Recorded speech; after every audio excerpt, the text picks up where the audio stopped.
Speaker of the House and the President of Reforma, no other than Mr. Bebot Alvarez. Give him a level 10 welcome!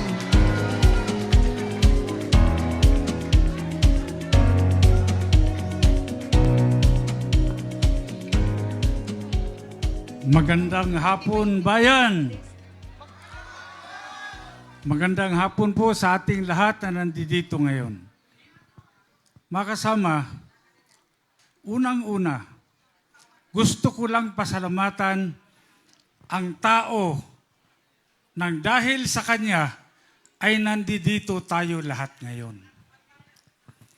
Siya ang nagbukas ng pintuan para sa pag-uunawaan at pagkakaisa. Mga kaibigan, palakpakan po natin Mayor Sebastian Baste Duterte.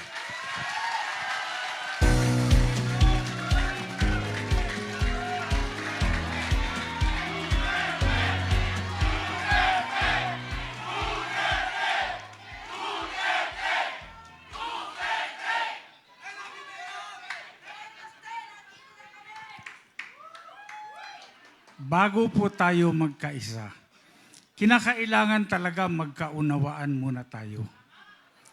Hindi naman lahat ng bagay ay magkasundo tayo, pero unawain natin ang bawat isa. Meron lang tayong isang layunin. At ano ito? Para tulungan harapin ang krisis na hinaharap ng taong bayan sa ngayon. Mabigat itong krisis na to. Mas mabigat pa itong krisis na ito kaysa krisis noong COVID. Mahirap talaga. Ang inaalala ko, kami, like Mike Defensor, Mayor Baste, ang inaalala namin, ang Metro Manila. Bakit?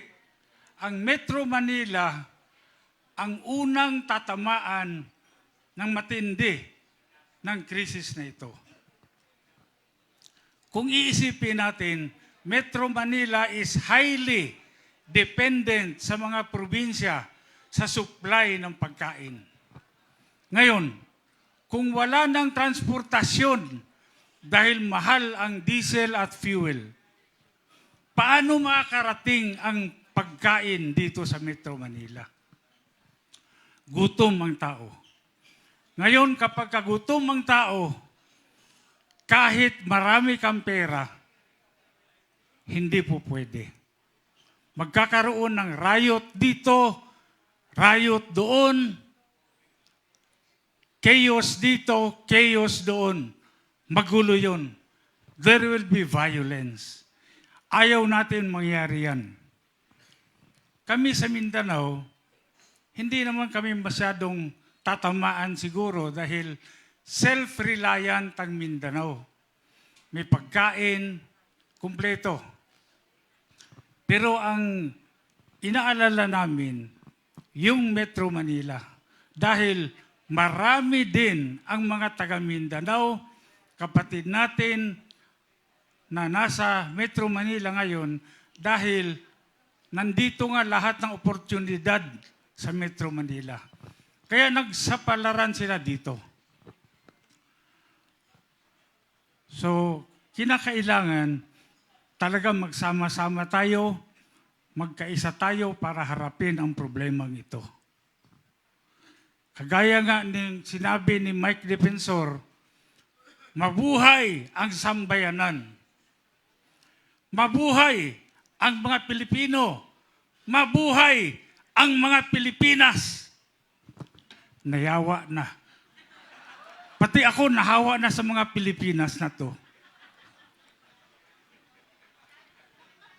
Utang ina. Wala naman akong sinisinghot. Bakit ako naging mga Pilipinas?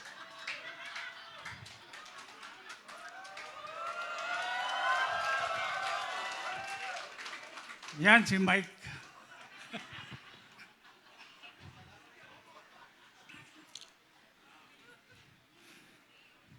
maalala ko, pumasyal kasi si Mike sa Davao. Ngayon, sabi ko, ano kaya nakain ito?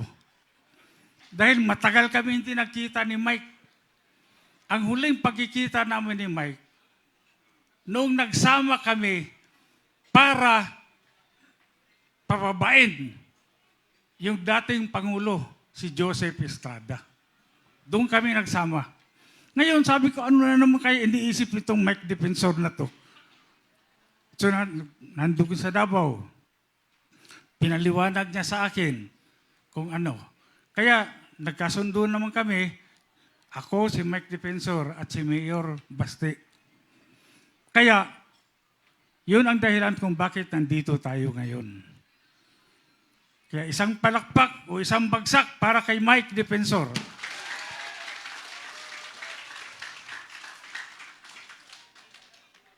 Dalawang bagsak para kay Mayor Basti Duterte.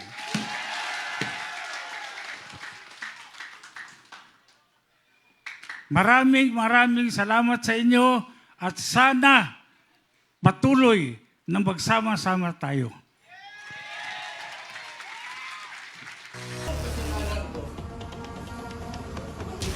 Police in the Philippines have arrested the country's former president.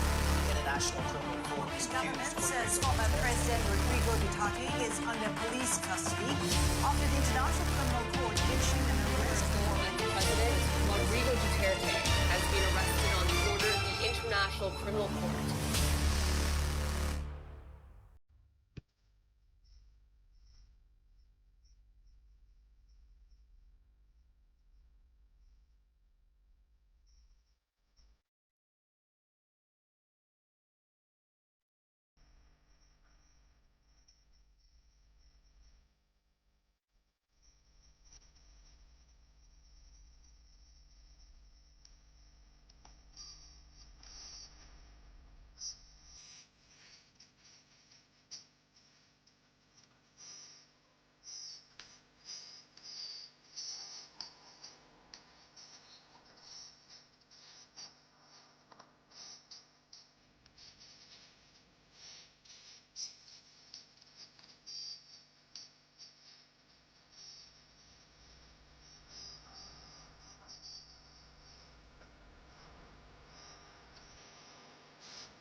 I am here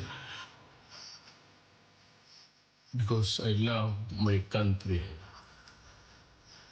I love the Filipino people.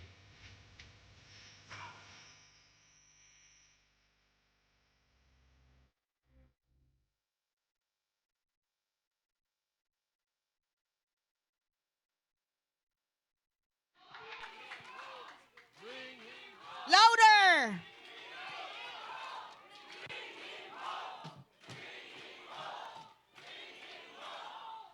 Okay, so thank you so much. And thank you also, Dr. Rob, for that input earlier. Iba talaga pag neuroplastician and neuroscientist, iba ng salita, tama? Kasi nga naman sa politika, hindi lang basta magbigay ng plataforma, dapat nauunawaan natin sila. Tama? Okay? Thank you very much. Okay. So at this point, we are going to listen to the talks of our esteemed congressmen and senators in the House. Okay? Are you all ready to listen to them? Okay, so first off, let's welcome with the level 10 energy. Practicein ko natin ulit. Level 10 energy. Mahina yon. Gusto ko tumatayo at winawagayway ang bandila pag sinabi kong, pag may tinawag kong speaker dito on stage. Okay lang ba? Okay, so ladies and gentlemen, please put your hands together and welcome with level 10 energy, Congressman, ang idol nating lahat, batang-bata, Congressman Leandro Leviste. Woo!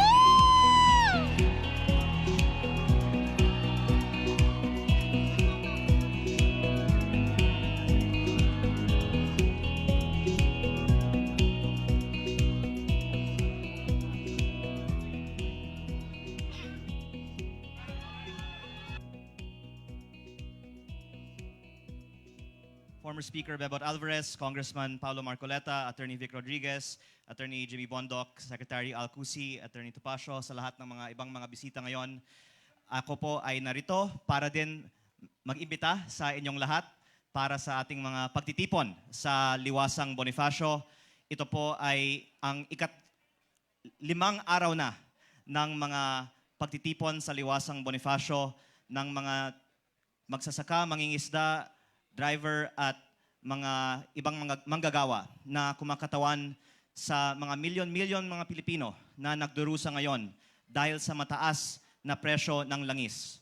Ang ating krisis sa ating ekonomiya ngayon ay hindi lamang nag-aapekto sa ilang mga sektor o ilang mga kulay ng ating mga beliefs. Ito po ay nag-aapekto sa lahat ng mga Pilipino. Kaya maganda din ang Rage Coalition dahil it brings together people from different backgrounds, different beliefs para magkaisa sa isang panawagan para magkaroon ng pagbabago sa ating bansa at ang pagbabago ay lalong kinakailangan ngayon dahil sa krisis sa ating ekonomiya. Ako po ay nagpapasalamat din kay Mayor Baste dahil sa kanyang imbitasyon sa amin noong March 28 sa Araw ng Davao at noong March 28 sinabi ko po na lahat ng mga taga Davao na gustong pumunta sa Maynila ay iniimbitahan natin at mag-aarkila tayo ng mga barko para lahat ay makakapunta sa Maynila. Mukhang nandito na ang ating first batch, so sana dumami pa tayo dito ngayon. Pero marami din mga nagsabi na bakit ang mga taga Davao lang ang pwedeng pumunta sa Maynila. Dapat tulungan natin ang iba pang mga kababayan natin na makadalo sa Maynila at nagsimula po tayo ngayong linggo para sa aking mga kababayan sa Batangas na nasa Liwasang Bonifacio na. Pero nakikita din natin marami pang ibang mga Pilipino na gustong pumunta sa Maynila at manawagan na ibaba ang value-added tax. At sana pagbibigyan ng ating pamahalaan ang panawagan na ibaba ang VAT, ibaba ang presyo, Yes! at kung hindi, edi kayo na po ang bahalang mag-decide ano pa ang kailangan bumaba kung hindi bumaba ang presyo. Yes! Basta tayo po ay gumagawa ng mga peaceful pagtitipon para manawagan para bumaba ang mga presyo ng mga bilihin. At bilang mga representante sa Kongreso, kasama si Congressman Paulo Marcoleta at ang ating mga magagaling na mga senators ng PDP Laban, tayo po ay magfo-focus sa ikabubuti ng mga ordinaryong Pilipino na ngayon ay humaharap sa napakatinding krisis sa ating ekonomiya.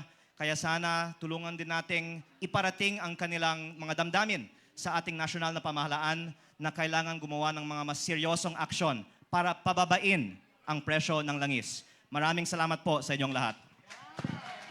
Thank you so much, Congressman Leviste. My God, you're so young. Para ka lang estudyante ko nung college. Okay? But you are wrapped in a what? A wisdom of a 70-year-old man. Ang galing! Palakpakan nun natin ulit siya. Guys, lalo yung mga Gen Z doon kanina, I challenge you. Grabe, no? Yan, ang galing. Okay? Guys, another speaker in the house. Alright? So, please welcome. Are you excited? Kung sino ang susunod? Ay, wala akong narinig. Are you excited? Who's speaking next? Okay. Alam nyo ba na ang energy ng speaker ay nakadepende sa energy ng audience? Okay? So kung ano tayo as audience, ganun din yung speaker. So kung tutulog-tulog tayo na audience, tutulog-tulog din yung speaker. Okay ba? Kaya dapat lagi tayong awake at nakikinig sa mga sinasabi. Because this will spell the future of our country. Yes or yes? Okay, so at this point, I'll call in. And please welcome him with the Level 10 Energy, Congressman Paulo Marcoleta.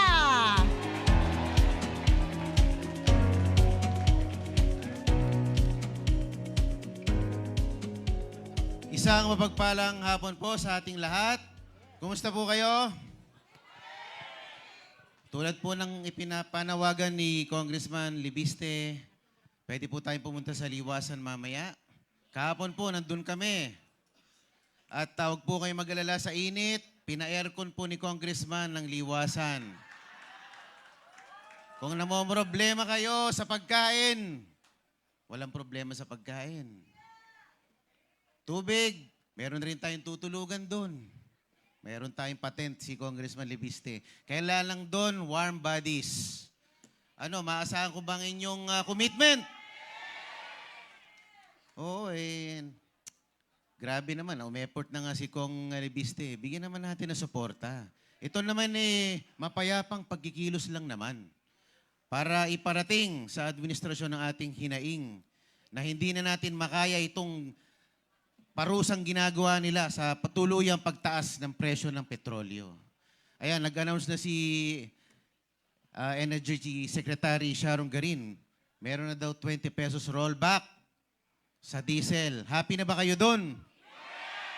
9 pesos rollback sa gasoline. Happy na ba kayo doon?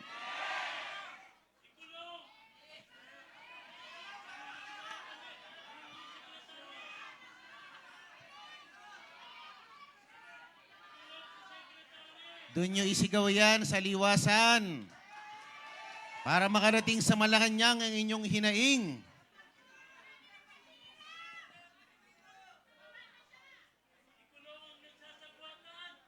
Ayan, sa araw po ng bukas, magkakaroon po ng resumption ng joint hearing ang Committee on Ways and Means kasamang 12 pang komite para ipatawag ang mga oil companies. Kasama na sila bukas.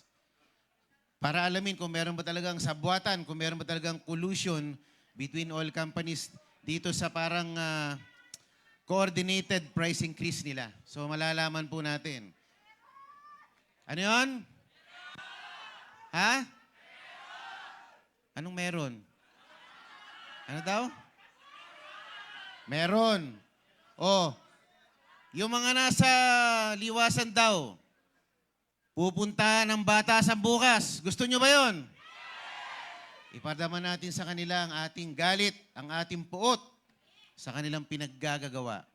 Anyway, isa pong karangalan po sa akin para maimbitahan dito sa napakagandang pagtitipon na pinangungunahan po ni Mayor Baste Duterte. Salamat po sa kanyang presensya at pinagbuklod-buklod niya tayo. Nung ako po'y nasa Japan nung Holy Week, ako'y humarap din sa mga OFW communities doon, mga organizations. Napakarami din pala nila ng mga iba't ibang organisasyon. May Maisog Japan. Meron na merong Attorney Topacio Forever Fans Club. No? Merong Attorney Vic Rodriguez Forever Fans Club. Napakarami palang iba-ibang grupo doon. Sabi ko, iisa lang naman po ang ating layunin. No? Nag-iisa lang tayo ng adhikain. Kailangan magkaisa tayo para ma-achieve natin yung ating minimithi. Tama po ba? At mabuti naman po at dumating po ang kapatid ni Vice President. Nakabigay po ng kumpiyansa pag meron pong nagpapakitang kapamilya ni Vice President Duterte. At marami pong salamat sa spitting image ng ating Pangulo na si Mayor Baste Duterte. Isa pong karangalan na nandito po ako at asahan nyo po na magiging kasama nyo ako, magiging katuwang nyo ako na ipaglaban ang tama at labanan ang mga kamalian sa ating pamahalaan. Maraming salamat po at magandang umaga sa inyo. Are you all ready? Please, let's all stand and welcome Senator Robin Padilla. Woo!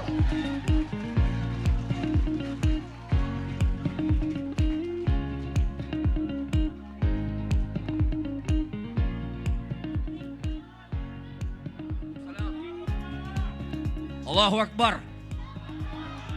Allahu Akbar! A'udhu billahi minasyaitanir rajim. Bismillahirrahmanirrahim. Alhamdulillah rabbil alamin. Bismillahi wassalatu wassalamu ala rasulillahi. Assalamualaikum warahmatullahi wabarakatuh. Sumayin niyo po ang kapayapaan. Mga mahal kong kababayan, ito po ang araw na itinakda.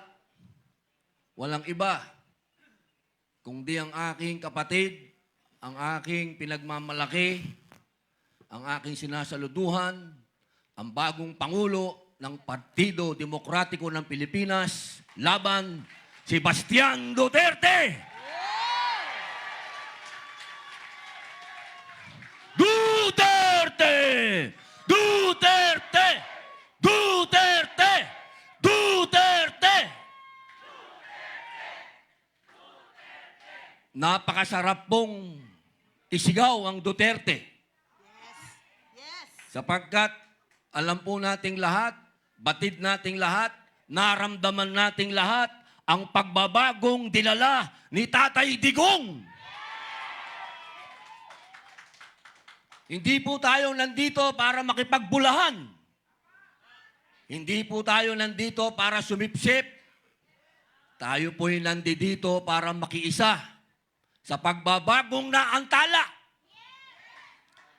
Batid po nating lahat. Alam nating lahat na naantala yung pagbabago na naumpisahan.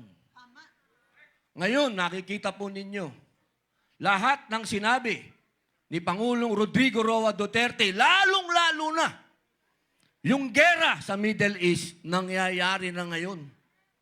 Nasa mga mukha natin, na dadating ang panahon, magkakaproblema tayo sa langis. Eto na. Nasa mga mukha na natin. 4 years ago, sinabi na niya. Ngayon, paano nila sasabihin na hindi tama si Digong? Paano nila sasabihin na yung isang taong nagsasalita kanina dyan ay isang, anong sabi nila daw? Kami daw ay mga Chinador. Kami daw ay mga tao ng China. Pero saan tayo lumalapit ngayon? Saan tayo tumatakbo ngayon? Sa China. Ano ang ibig sabihin nun? Ang ibig sabihin nun, alam, batid ni Tatay Digong na isang araw ang tutulong sa atin, kapitbahay natin. Napakaganda po nung kanta kanina. Bayang ko. Eksakto. Alam naman natin na hindi madadala si Digong doon sa dahig kung hindi tumulong ang sino. Alam nyo kung Pilipino lang, hindi natin kaya yun. Hindi natin magagawa yon. Tandaan nyo to. Hanggat nandito ang kuko ng agila. Sino ba ang agila?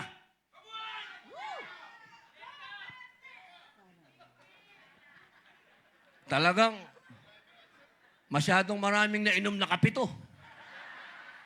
Mas maraming nainom sa akin to.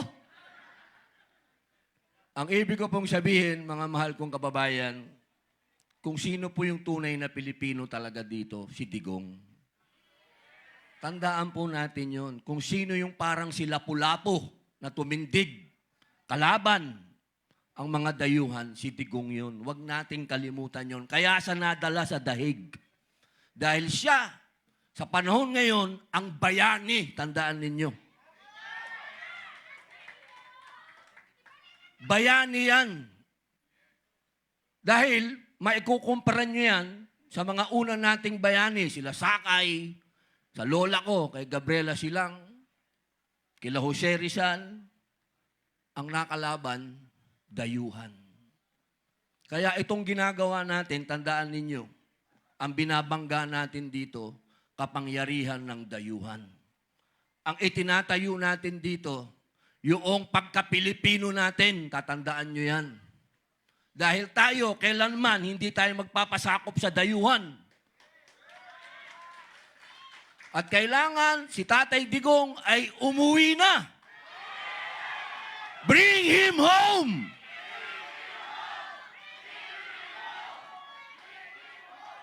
English yan. Minsan lang ako mag-English, bring him home. Hanggang doon na lang yun. Bilang panghuling salita, gusto ko pong sundan ang sinabi ni Congressman Leandro. Totoo po yun. Kami po sa Senado, ni Senator Bongo, at ang iba pa pong mga congressman, pinipilit po namin na talagang yung excise tax nagawa na po. Pero payat yun. Pinipilit namin yung VAT. Maraming salamat kapag nangyari, malaking tulong. Pero kung sasabihin po natin, katulad po ng sinabi ni Congressman Marcoleta, yung mga oligarko, makinig kayo, mga oligarko ng langis. Matagal na kayong pinangaralan ni Digong noong pa eh. Matitigas ang ulo ninyo eh. Matagal nyo lang niloloko ang taong bayan. Itataas ninyo, ibababa nyo ng konti, itataas ninyo. Ito ho yung panahon na huwag nyo na kaming lokohin. Dahil sobra na ho ang hirap ng tao. Ang lahat ho ng presyo ay nakasalalay sa langis. Kasi transportation yan eh, diesel. Oh, nandito pala yung boss ko. Sir, June Esperon. Boss, mabuhay po. Partner ko yan, pinadala ko niyan sa West Philippine Sea. Alam nyo, yung oil deregulation ho, yun po yung batas na bumibiktima sa atin. 1998 po yan. Sana, kung talagang seryoso po yung mga senador at mga congressman na talagang bigyan ang taong bayan ng konting, alam nyo na, yung ginhawa, yung oil deregulation law. Kailan, yan ho ang dapat namin i-repeal o i-amend. Yun ho, walang bulahan. Kapag yan ho, hindi nagagalaw yan, ibig sabihin, bulahan lang ho yan. Kasi yun ho, ang nagsasabi dito sa mga oligarko ng langis kung anong gusto nilang presyo. Sila ho ang nagdi-dictate. Kailangan ho, tanggalin ho natin yan, yung kapangyarihan na yan sa kanila. Doon lang ho nyo malalaman na walang bulahan. Pero ngayon, puro bulahan lang po yan. Bilang panghuli, ako po yung nagpapasalamat sa aming chairman, acting chairman, Sir Alcusi. Sir, maraming salamat po. At dumating po yung panahon na nangyari na ng atin pong Pangulo ay si Baste. Alam nyo, ang tagal ko pong dinasal nito. Dahil alam nyo, walang pinakamagandang mamuno sa atin kundi isang Duterte. kung meron tayong future president na Inday Sara Duterte, magkakaroon din tayo ng future president pa na Baste Duterte.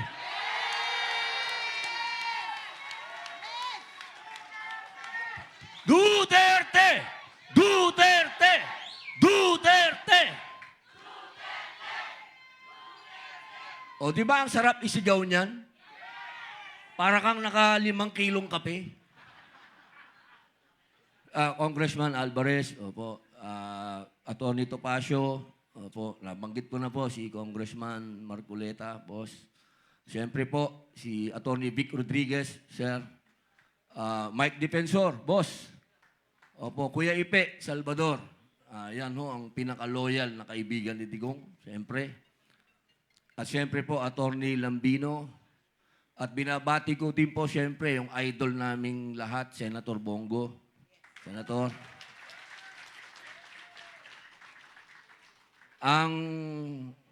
Ito ay pagpapalit ko ang pagiging senador dito, pwede ko ibigay sa kanya. Attorney Jimmy Bondok. At sa lahat po na nandito, ma'am, Lizette, ma'am, andito po lahat ng mga kaibigan ko. Kung sino po hindi ko nabati, maraming salamat po sa inyo. Mabuhay po. Tandaan po ninyo, Ma'am Cathy Binag, tandaan po ninyo, hindi po nasasayang ang oras natin pagkasama natin ng mga Duterte. Hindi po. Dahil tunay po nung panahon ni Digong, naramdaman natin na ang mga Pilipino nakataas ang noo natin. Maraming salamat po. Mabuhay. Okay, thank you so much, Senator Robin Padilla. You mesmerized me. Grabe, no? Ibang-iba pala siya na aktor na napapanood ko sa TV, sa sine, kaysa sa tunay na buhay. Grabe! Senator Robin Padilla, saludo po ako sa iyo. Maraming salamat po. So, grabe! Isang bagsak para kay Senator Padilla! Alright, thank you. And, of course, the last but not the least speaker that we have today. Alam mo na ba kung sino? Ay, hindi nila alam. Okay. So, surprise! Isa-surprise ko kayo. I know he is a person with a big heart. Alright? Yan ang alam ko sa kanya kasi talagang na-experience ko siya. Okay, ladies and gentlemen, please welcome with level 10 energy at iwagayway natin ang ating bandila kay Senator Bongo!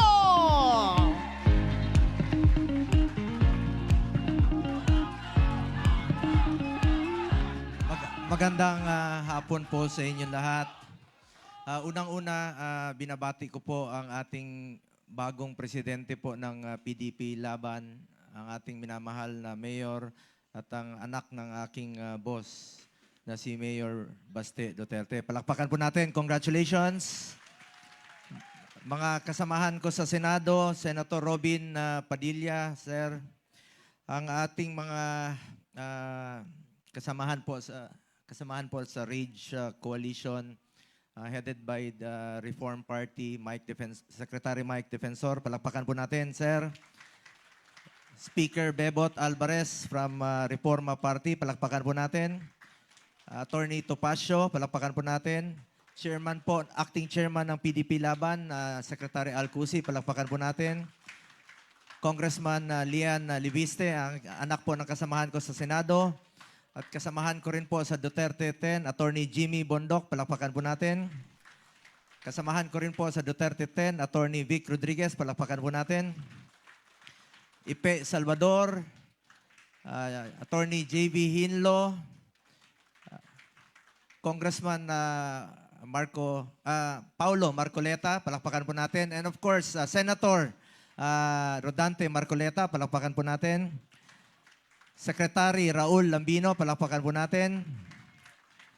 At sino po ba yung mga kasamahan natin? Si Duterte na na-miss ko. And of course, Attorney Trixie Angeles, Ma'am Cathy, si aking Ma'am Grace. Ibuna salamat po sa pagmamahal kay Tata Digong. Mga kasamahan po natin sa gabinete noon, Secretary Jun Esperon, sir, maraming salamat po. Commissioner Adamat, Attorney Respicio, sir, lahat po ng mga, hindi ko na po maisa-isa lahat, no? And unang-una, maraming salamat po sa inyong taus-pusong pagmamahal kay Tatay Digong. Noon pa man hanggang ngayon, isa lang po ang aking pakiusap po sa inyo na sana po'y, andito rin pala sila Secretary Abisado, ang ating SecGen sa PDP at lahat po ng mga opisyales ng PDP, lahat ng mga LGU, sa mga kapatid kong Muslim, Assalamualaikum, salamat po sa inyong pagmamahal. Sobrang grabe po ang pagmamahal ng ating mga Muslim kay Tatay Digong noon pa man hanggang ngayon po. Salamat po sa inyong pagmamahal. Salamat po. Kasi nakita niyo po yung pagmamahal ni Tatay Digong sa Davao noon. Walang diskriminasyon kami doon. Tandaan natin, Muslim, Kristiyano, magkakapatid po tayo. Pilipino po tayong lahat po. Attorney Topacio, no, nabanggit ko na rin po kanina, mga kasamahan ko sa Duterte. No? Senator Bato de la Rosa, namimiss namin ni Senator Robin sa Senado, magkakatabi po kami. Ngayon, dalawa na lang po kami doon sa likod. Para kami po yung mga dalawang number 1 na senator na nasa likod na parang basang sisyo po. Sana ganun talaga sa Senado. Numbers game talaga dyan. Kami yung nasa minority. Pero ako po'y umaasa sana sa darating na eleksyon sa 2028 ay madadagdagan po at magiging majority na po tayo sa Senado. Sa tulong po ninyo, magtulungan po tayo. Sila Attorney Torion, sino pa ba, Attorney Jimmy, mga kasamahan natin na na-miss ko ang banggitin. Pastor Kibuloy. Attorney Hinlo, nabanggit ko na po kanina. Wala na ba akong na-miss? Sana wala po akong si Dr. Richard Mata. Salamat sa inyong suporta sa Duterte.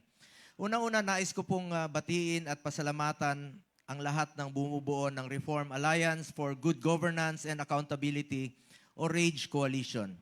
Isang mahalagang hakbang ang inyong inisyatiba, isang malinaw na pahayag na patuloy nating pinapahalagahan ang mabuting pamamahala at pananagutan sa ating paglilingkod sa bayan. Sa panahon ngayon, hindi natin maikakaila na marami tayong kinakaharap na hamon bilang isang bansa. Mula sa pagtaas ng presyo ng mga bilihin, hanggat sa iba't ibang suliranin, pang-ekonomiya at panlipunan, sa ganitong sitwasyon, mas lalo nating kailangan ang matibay na pamumuno, malinaw na direksyon at higit sa lahat isang gobyernong may malasakit at pananagutan sa bawat Pilipino. Ang good governance ay hindi lamang tungkol sa mga pulisiya o programa. Ito ay tungkol sa integridad, sa pagiging tapat sa tungkulin at sa paglalagay ng kapakanan ng taong bayan na unahin ng lahat ang desisyon, kapakanan ng Pilipino. At yan po ang parati kong naalala, sinabi ni Tatay Digong noon, just do what is right. Hindi ka magkakamali. Unahin ang interes ng Pilipino, unahin po ang interes ng bawat Pilipino, interes ng bayan po. Hindi natin kakayanin ang mga hamon na ito kung kanya-kanya tayo. Kailangan natin ang pagkakaisa, kailangan natin ang pagtutulungan mula sa pambansang pamahalaan, mula sa lokal, mula sa pribadong sektor hanggang sa bawat mamamayan. Kapag sama-sama tayo, mas nagiging matibay ang ating pundasyon at mas nagiging epektibo ang ating mga hakbang. Hanggang ngayon, dala-dala ko po yung simpleng payo nga ni Tatay Digong. Unahin palagi ang kapakanan ng bawat Pilipino at hindi ka magkakamali. Kaya naman sa RAGE Coalition, inaasahan ko na patuloy ninyong isusulong ang mga adhikaing ito, ang pagtataguyod ng tapat, maayos at responsableng pamahalaan, naway magsilbi kayong inspirasyon sa iba pang mga organisasyon at leader na ang tunay na serbisyo publiko ay nakabatay sa malasakit, integridad at pagkakaisa. Sa huli, ang ating layunin ay isa lamang, ang mapabuti ang buhay ng bawat Pilipino. At ito ay makakamtan lamang kung tayo ay sama-samang kikilos, may isang direksyon at may pusong handang maglingkod. Ako naman po, bilang inyong senador, tahimik lang po ako nagtatrabaho rito. Galit po ako sa maling sistema. Galit po ako sa anumang uri ng korupsyon. Galit po ako sa anumang nagpapahirap sa taong bayan. May mga taong katulad ko na tahimik lamang, pero huwag ninyong ipagkamali ang katahimikan. Ang katahimikan namin ay hindi kahinaan. Ito ay pagpili ng tamang paraan at tamang panahon para lumaban. Hindi po ako maingay na tao, pero malinaw po ang aking paninindigan. Dahil sa kabila ng lahat, iisa po ang galit natin sa anumang nagpapahirap po sa bawat Pilipino. Ang akin pong ninanais sa ngayon, ang wish ko po ay makabalik tayo sa normal na pamumuhay. Ito yung panahon na napakahirap po maging politiko. 26 years po akong nalilbihan kay dating Pangulong Rodrigo Duterte. Sarap pong makapaglingkod sa bayan. Ang sarap pong makatulong sa bawat Pilipino. Pero ito yung panahon na napakahirap pong maging politiko. Kaya pinagdadasal ko po, unang-una, na makabalik tayo sa normal na pamumuhay. At mangyayari po yan kung Duterte po ang mamumuno. Duterte! Duterte! Duterte! Duterte! At pangalawa po, nakikiusap po ako sa inyo. May Panginoon naman po. Pagdasal natin na nasa maayos na kalagayan si Tatay Digong, maayos na kalusugan, at makauwi na po siya sa lalong madaling panahon. Bring him home! Bring him home! Bring him home! Bring him home! Mga kababayan ko, alam kong ilan sa inyo ang galit na. At ang galit na ito, hindi tayo naninira ng kapwa Pilipino. Hindi tayo naninira ng gobyerno kung hindi para itama ang mali at maglingkod ng tama para sa kinabukasan ng bawat Pilipino. Maraming salamat po sa Rage Coalition, sa inyong inisyatiba. Maraming salamat sa PDP Laban. At maraming salamat po sa inyong pagmamahal kay Tatay Digong. Maraming salamat po sa inyong pagmamahal kay VP Inday Sara Duterte, kay Mayor Baste Duterte, sa Duterte family. Ako naman po, alam nyo naman na sobrang mahal ko po si Tatay Digong. Sobra pa sa tatay ang turing ko sa kanya. Kung mahal ko po si Tatay Digong, mahal ko rin po ang kanyang pamilya. Huwag nyo na po akong... ito yung mga panahon na magkaisa po tayo para sa ating layunin. Huwag nyo na po akong pansinin sa politika. Ang importante po sa atin dito, si Tatay Digong at ang kinabukasan ng ating bayan. Maraming salamat po sa inyong lahat. Mga kababayan ko, mahal na mahal ko po kayong lahat. Dahil tandaan po natin, isang beses lang tayo dadaan sa mundong ito. Kung ano pong kabutihan na pwede natin gawin sa ating kapwa, ay gawin na po natin ngayon dahil hindi na po tayo babalik sa mundong ito. Ako po ang inyong Senator Kuya Bongo. Bukas ang aking opisina, patuloy na magsiservisyo sa inyong lahat. Dahil ako po ay naniniwala na ang serbisyo po sa tao, serbisyo po yan sa Diyos, serbisyo po yan kay Allah. Maraming salamat po mga kababayan ko. Mahal ko po kayo. Thank you so much, Attorney Vic Rodriguez. So, ladies and gentlemen, please welcome Attorney Vic Rodriguez. Woo!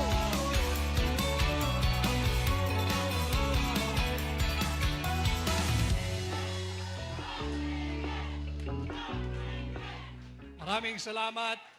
Magandang hapon po sa ating lahat. At isang karangalan na ako ay maging bahagi nitong ginagawa natin, yung pasisinayaan ni Mayor Baste Duterte na pagsasama-sama ng tatlong partido sa pamumuno ng PDP at ang Partido Reforma at Reform PH.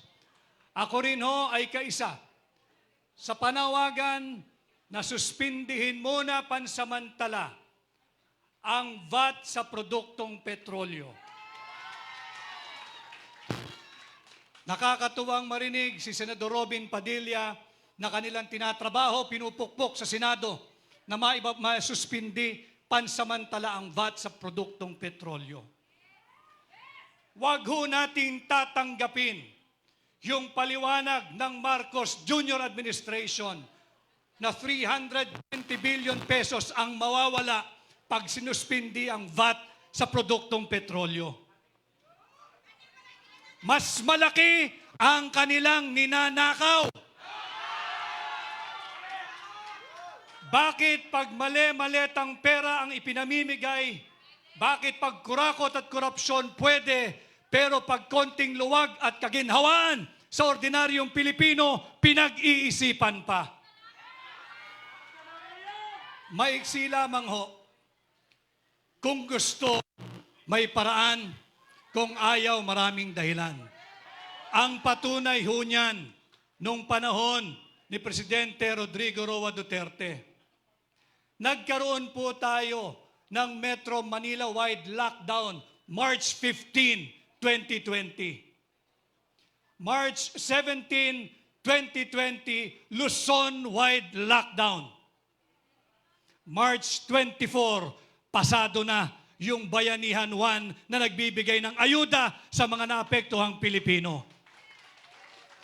Isang linggo mula lockdown, pasado na yung Bayanihan 1. Tayo po, 1.5 buwan na ang digmaan sa gitnang silangan.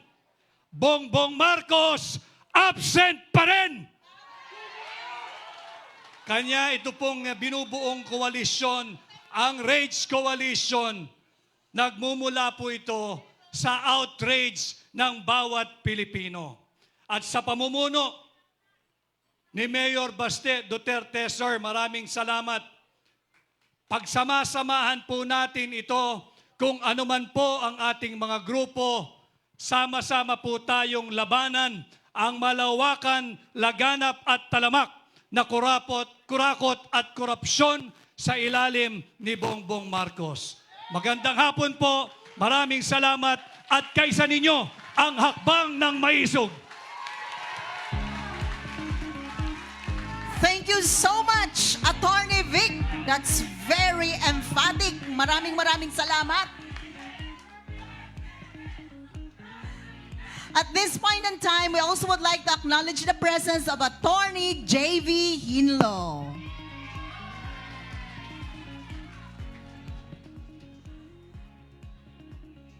Okay, so mag-icebreaker tayo ng konti. After listening to all the meaningful speeches of our congressmen and senators. And I'd like to call on